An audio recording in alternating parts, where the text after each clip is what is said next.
Okay, so I'm doing a couple of tests here. I've got the Sony, it's about, I'd say, 5 feet away from me or so. And I've got the iPhone, you can see right here. And by the way, I put my red leather case on here because it's easier to grip the phone and not drop it. So if I'm using this out in the field and I'm giving it to someone and letting them use this as the microphone, I don't want it to slip out of their hands and hit the ground. So I normally have always carried it naked, but I will make an exception here and keep the leather case on it so that people don't drop it, hopefully. Now the other way I'm going to try this is with a lavalier mic that I have that I've done a review on. It's a Giant Squid mic, and then I have an adapter cable so I can plug it into this phone. I also have another mic that has a longer cord on it that I've also done a review on that plugs directly in without an adapter cable. So I've got a bunch of ways to get audio into this iPhone, and then the beauty of this is I'm using the Rode recording app, and then I can take and I can send that WAV file straight to Dropbox from the phone, and then very easily drag it into Final Cut Pro 10 and then sync it up in post. The only downside, in my opinion, to recording the audio separate and then syncing in post is if you forget to hit record. That's one thing you can do. Also, if you do a lot of clips, a lot of short clips where you do a bunch of video clips and then I have to do a bunch of audio clips and then sync them, it gets to be kind of a hassle. But if you just have a couple of clips, a couple of video clips, and a couple of audio clips to sync up, then it becomes a fairly easy proposition. The other thing that I would recommend when you do this is clap. When you start the audio recording on the phone and then you start it on the camera, go ahead and clap, and so that gives you a nice peak that you can manually sync if for some reason Final Cut Pro doesn't do a good job syncing. Maybe there's a lot of ambient noise and the camera's picking up a bunch of noise that this is not picking up or whatever. You never know what's going to happen in the field.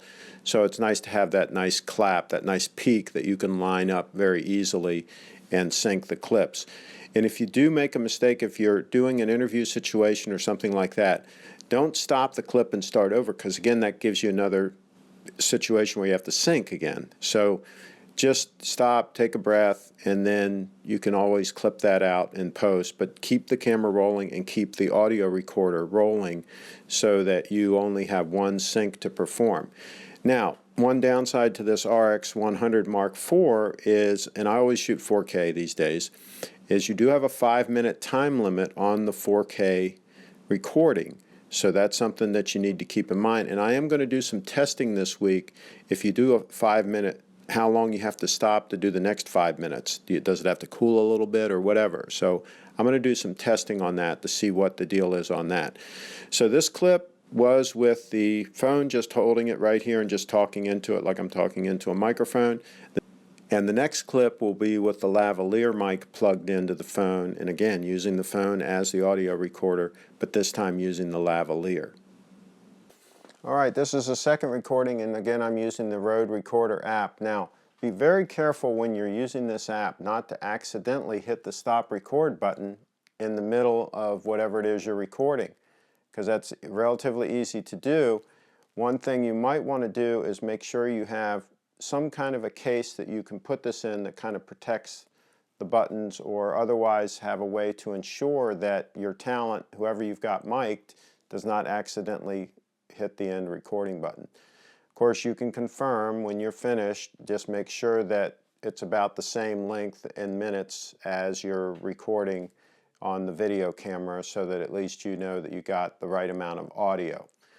So, to recap, the first, just holding the phone and talking into the mics on the phone. This clip, I have the Giant Squid mic here, fished down through my shirt, coming through an adapter cable and going into the iPhone, and I'm using the iPhone Rode Recorder app. And by the way, you should always put it in airplane mode. I didn't do it just now, so we might get interrupted by a phone call. But when you're out in the field and you're actually doing a recording, make sure to put your phone in airplane mode so that you don't ruin your recording with a phone call coming in the middle of it. So, of course, you should always do that if you're out in the field and working.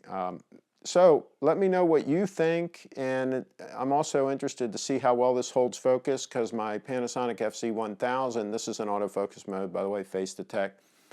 My Panasonic FZ1000 will hunt quite often when it's in autofocus mode, so I tend to have to use it in manual mode, which if you're working by yourself is kind of difficult because you're not sure exactly how far you're going to be away from the camera. You need to set something up and focus on it and then make sure you're in the same spot, and it just gets to be kind of a hassle.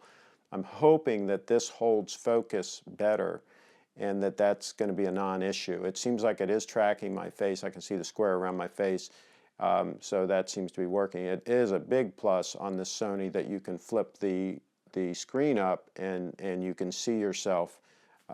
So if you're, again, working by yourself or even in an interview situation, interviewing somebody, you can make sure you've got everything framed out right.